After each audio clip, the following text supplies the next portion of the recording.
Salut Paradj Bugarach, le deuxième jour aura lieu à Bugarach, alors pas ici hélas, mais juste en contrebas de là où nous sommes. Ici c'est la rivière Blanc qui descend de la montagne et puis qui rejoint la Salse à Rennes-les-Bains au carrefour de Sougraigne et puis qui descendent ensemble. À noter que ensuite c'est la Salse qui prend le nom, mais le débit de la Blanc est supérieur à celui de la Salse, donc elles descendent ensemble ensuite jusqu'à Couza pour se jeter dans l'Aude. Et le festival pour le coup au Paradj se situe juste un tout petit peu plus bas que l'endroit où nous sommes là. La deuxième journée des rencontres qui aura lieu le dimanche 14 juillet sera bien évidemment dédiée à la France, puisque c'est notre fête nationale. Ce sera l'occasion de se demander quel est le sens de cette fête nationale, et puis du reste pourquoi nous parlons de nation plutôt que de patrie ou de pays et ainsi de suite, puisque tout cela a un sens. Et il s'agira ce jour-là, à travers 3 interventions cet après-midi-là, dimanche 14, d'investiguer et de cerner, de décrire le rôle de la France, la destinée de la France, qui plus que tout autre pays au monde, et depuis très longtemps, cela fait peut-être 10 ou 15 siècles que cela peut se sentir ou se vérifier, mais que ce pays et ce peuple, le peuple qui vit en France, le peuple français, peu importe les époques, mais a un rôle particulier à jouer sur la scène du monde et dans l'évolution de ce monde, l'évolution en termes de mentalité, l'évolution en termes de culture, l'évolution en termes de politique, d'organisation et de pensée. Il appert, et ça j'aurais à cœur pour ma part d'essayer de le démontrer, mais il appert que la pensée française est à l'avant-garde de la pensée occidentale. Et pour le coup, la première intervenante ce jour-là, qui est une astrologue de métier, Fanchon Pradalier-Roy, qui a travaillé pendant longtemps aux éditions du Rocher, qui a travaillé ensuite pour les éditions Alphée, au sein desquelles elle a dirigé la publication du livre de Carl Johan Kalman en 2010 sur le sens du calendrier maya et la lecture cosmologique et historique que l'on pouvait retirer de l'approche des Mayas pour notre époque, et c'était déjà très pertinent. Donc Fanchon Pradalier-Roy ensuite a écrit une somme, un ouvrage très volumineux consacré à la destinée de la France par une lecture, selon une lecture astrologique, c'est-à-dire en prenant pour point de départ et par convention comme acte de naissance de la France le baptême de Clovis en décembre 496. Elle en détermine que la France est de signe principal Lion et d'ascendant Poisson, ce qui a un sens après sur évidemment la suite des événements et la façon dont la France a pu et a dû gérer les événements et son évolution. Donc à suivre Fanchon, Madame Pradalier-Roy, il appert que pour le coup le destin de la France, eh bien, il était déjà inscrit dans les astres, il était déjà inscrit dans le ciel, il est déjà plus ou moins quelque part inscrit et commandé par le Soleil et les rayonnements qu'il nous envoie, et qui passe par les différentes planètes qui environnent la Terre au fil du temps. Et c'est le rôle de médiation que jouent les différentes planètes par rapport à la lumière du Soleil qui informe cette lumière et qui fait que quand cette lumière nous arrive ici sur Terre, elle entraîne des effets sur nous, elle va nous informer sur un plan psychique subtil et subconscient ou infraconscient on va dire, même s'il s'agit d'en devenir de plus en plus conscient évidemment, mais toutes les configurations astrales informent la lumière solaire qui nous arrive dessus et qui elle aussi du coup a un impact sur la façon dont nous conduisons nos vies, à titre individuel mais aussi à titre collectif. Donc le grand mérite de Fanchon est de montrer qu'effectivement on peut considérer effectivement la France comme une entité individuelle, comme une personne morale, comme on dit aujourd'hui en termes juridiques, mais si on prend ce critère de lecture, c'est opératif, ça marche, ça a du sens et ça permet de comprendre effectivement d'où la France en est partie, comment on a fait pour en arriver là, et puis quelle peut être a priori la suite du programme. Donc la suite du programme, cela fait 33 semaines maintenant que les Gilets jaunes sont sur le terrain.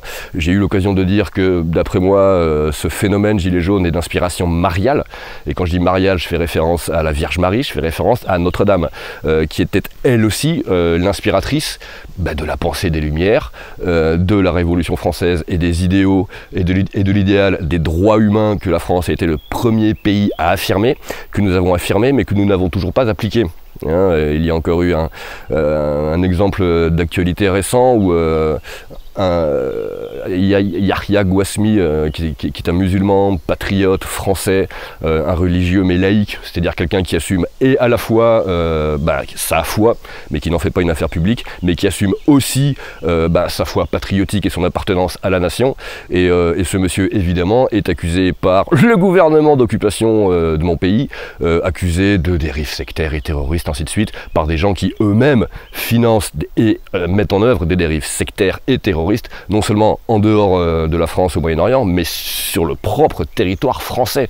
On ne peut pas accuser quelqu'un comme M. Gouasmi d'encourager cela, alors que les autorités de mon pays font tout pour encourager les jeunes musulmans français et les Français d'origine maghrébine, pour les pousser à la révolte, pour les pousser à l'agression, pour les pousser au djihad et pour les pousser au terrorisme. Et donc évidemment c'est ce monsieur-là qui est embêté. Cela montre bien que pour le coup, la France est un enjeu de pouvoir, mais qui nous dépasse de beaucoup, puisque cet enjeu de pouvoir n'est pas que territorial et géopolitique, il engage aussi quelque chose d'un peu plus subtil en termes de valeurs. Donc ça, Fanchon nous l'expliquera, voilà, comme elle l'a bien expliqué dans son livre, parce qu'il y a un enjeu là derrière qu'il nous appartient à nous, hein, si tant est que nous nous sentions français, françaises, et que cela a un sens pour nous. Il importe que nous nous l'approprions, que nous l'intégrions et que nous l'assumions. Bon, chacun à sa façon, hein, ça peut être les pieds dans l'eau comme ici, voilà, ça après peu importe. Mais enfin, c'est à faire. Il y a une conscience, à mon avis, il nous est demandé d'acquérir une certaine conscience de ce qu'est la France, de ce qu'elle a fait, de ce qu'elle a voulu apporter au monde, de tout le projet d'amélioration des conditions de vie, mais aussi, comme disait M. Gouasmi, cette vocation de conciliation que la France incarne. Hein, c'est l'inverse de ce qu'un politicard à l'ancienne, patriarcal, qui n'a rien compris, voulait faire. Par exemple, M. Asselineau, pendant la campagne présidentielle de 2017, avait déclaré que la France voulait imposer au reste du monde le respect de la Charte des Nations Unies, ce qui est une aberration totale. D'une part, la France n'a aucun moyen d'imposer quoi que ce soit à qui que ce soit. Deuxièmement, je ne vois pas à quel titre la France voudrait imposer le respect d'une charte, puisque le respect, ça ne s'impose pas, ça se gagne, ça se mérite. Donc si le rôle de la France consiste effectivement à essayer d'apaiser les tensions et de voir par quels moyens on peut concilier les opposés pour leur faire se rendre compte qu'en fait, nous avons tous le même objectif sur Terre, c'est-à-dire sauver notre planète et préserver un peu l'avenir des générations futures, plutôt que de pousser les uns et les autres au chaos, à la guerre et à la rage. La mission de la France, elle est là et pas ailleurs. Alors, le deuxième intervenant de ce jour-là, qui est Mathieu Lavaux, prendra la parole à 15h30, et lui a un autre outil qui permettra de décrire et d'expliquer cela, la mission de la France, à travers un outil numérique, un simple outil de décodage numérique qui s'applique à l'alphabet et au français actuel. Il appelle ça la primosophie. Il l'a mis en œuvre, il l'a trouvé avec Georges Vermar, qui est un spécialiste des grandes pyramides du plateau de Gizeh. Et Mathieu Lavaux a travaillé avec Georges Vermar pendant 20 ans sur l'architecture du site de Gizeh et ses alignements et sa correspondance avec Sirius et Orion. La France, c'est le lion ascendant poisson. Il faut savoir que le sphinx, au moment de la création des pyramides, était orienté vers la constellation du lion. Ah. Ben voilà. Donc en fait, la France, elle représente le sphinx là aujourd'hui. Bravo Nat. Donc effectivement, c'est quand même intéressant de se rendre compte que si la France est lion, ça a un rapport avec l'orientation à l'origine du sphinx sur le plateau de Gizeh, le sphinx en Égypte, qui était aligné à l'origine sur la constellation du lion. Ce qui laisse entendre encore une fois qu'il y a une filiation entre l'Égypte ancienne et la France actuelle, il y a une transmission subtile, mais qui est pour le coup mais néanmoins tangible et vérifiable dans la roche et dans le territoire et dans la géométrie qui unit les territoires. Il y a un lien de transmission et de filiation entre l'Égypte antique et la France actuelle. Ça c'est clair et net. Franchement on s'en est aperçu, et Mathieu Lavaux mieux que personne, puisque avant de s'intéresser à la France et à son destin, il a travaillé pendant 20 ans effectivement sur les grandes pyramides et leurs alignements célestes, mais aussi les alignements à l'horizontale terrestre. Tout cela pour nous dire que la France effectivement, si elle a un rôle et une mission particulière et spécifique depuis toujours, mais plus que jamais à notre époque, c'est pour faire valoir l'héritage de l'Égypte antique. Et qu'est l'héritage de l'Égypte antique? C'est l'héritage isiaque. Les Vierges Noires dans nos chapelles et nos cathédrales, c'est elle que les chrétiens appellent Notre-Dame, mais c'est la même déesse, c'est la même entité, c'est la même puissance, c'est la même force d'amour, de justice et de vérité qui est en train de refaire surface de nos jours, sous plein d'aspects différents, avec entre autres l'incendie de la cathédrale Notre-Dame de Paris, c'était déjà sa signature. Et ce ne sera pas tout. L'héritage de l'Égypte antique, c'est aussi bien évidemment la gnose, c'est-à-dire la connaissance, passée par Thoth Hermès, qui a donné l'hermétisme, la tradition hermétique, ce n'est autre que la gnose, c'est-à-dire qu'on appelle de manière ordinaire l'alchimie. Mais alchimie, c'est alchémia, c'est la terre noire, ça désignait l'Égypte. Donc tout ça pour dire qu'effectivement, c'est bien évidemment cet héritage-là que la France a tenté de mettre en valeur. Ce n'est pas pour rien qu'il y a une obélisque qui vient d'Égypte, dressée sur la place de la Concorde à Paris. Que veut dire la concorde? La concorde entre les peuples, la concorde entre les gens, la concorde entre le passé et le présent en vue de préparer l'avenir. Voilà comment s'incarne pour le coup le destin et le rôle de la France. Donc Mathieu nous en parlera à 15h30. Et ce qui est très intéressant avec son travail, c'est que ce n'est pas du spéculatif, ce ne sera pas que du bombardement d'informations à retenir ou pas, et puis qui s'entrechoquent et qui n'ont pas de lien. C'est opératif et pratique, puisque le décodage numérique qu'il a mis en œuvre et qui s'appelle la primosophie permet de faire parler les mots du français moderne actuel en leur attribuant une valeur numérique qui leur donne du sens et qui permet de faire jouer des opposés comme bien, mal, comme Dieu, Lucifer, comme le haut, le bas. Bref, c'est lui qui donnera les exemples des exemples de décodage qui expliquent un peu le sens des mots. Mais le but, il est là. Et incidemment, cela montre que, pour le coup, les prophéties disent vrai, puisqu'il est quand même, pour ma part, improbable, mais parfaitement improbable, qu'un décodage numérique comme celui-là s'applique à une langue moderne comme le français, qui n'a que 3 à 4 siècles d'existence et puis qui est encore en pleine évolution. Ça montre bien que quelque part, le destin qui avait été prévu et engrammé par les Atlantes et les Gnostiques en Égypte était destiné à notre époque, a été prévu et implémenté à notre intention, et que tout cela a été prévu pour se manifester, se déployer et être utilisé maintenant, ici et maintenant, comme le dit bien la ritournelle New Age. Voilà, et tout ça pour dire que à 17h ce jour-là, donc dimanche 14 juillet, après Mathieu Lavaux, c'est moi qui aurai l'honneur de prendre la parole pour faire une petite synthèse de ces sujets-là et pour insister pour le coup sur la dimension proprement luciférienne de la France et de l'âme française. Luciférienne au sens noble, c'est-à-dire au sens de Prométhée, qui dérobe le feu que les dieux ont voulu s'accaparer pour descendre sur terre et l'apporter aux hommes qui sont dans la souffrance, l'obscurité, le froid et la peur. Telle a bien été la mission de la France. Qu'est-ce que la statue de la liberté éclairant le monde, si ce n'est un emblème luciférien? Et pourquoi c'est une femme et non pas un homme? Puisque c'est Notre-Dame. Et dans la tradition, il appert que Lucifer qui intervient, c'est l'archétype qui intervient à l'œuvre au blanc de rédemption de l'individu, qui est le moment où on sort de ses enfers et de ses ténèbres intérieures pour brandir le flambeau et la lumière de l'esprit, de la justice et de la vérité à l'extérieur, dans ce monde de ténèbres. Telle aura été la mission de la France, et ce n'est pas terminé.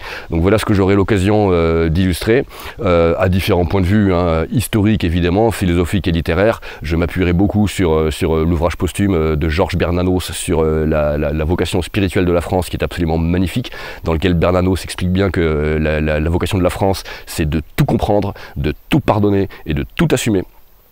Car si on ne comprend pas tout et on n'assume pas tout, on ne pourra pas s'en sortir.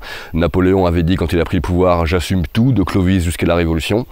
Voilà. Pour notre part, à mon avis, il s'agit pour nous de dire « oui, j'assume tout » de Brennus jusqu'à Macron. Il n'y a pas de souci, sans quoi nous ne nous en sortirons pas.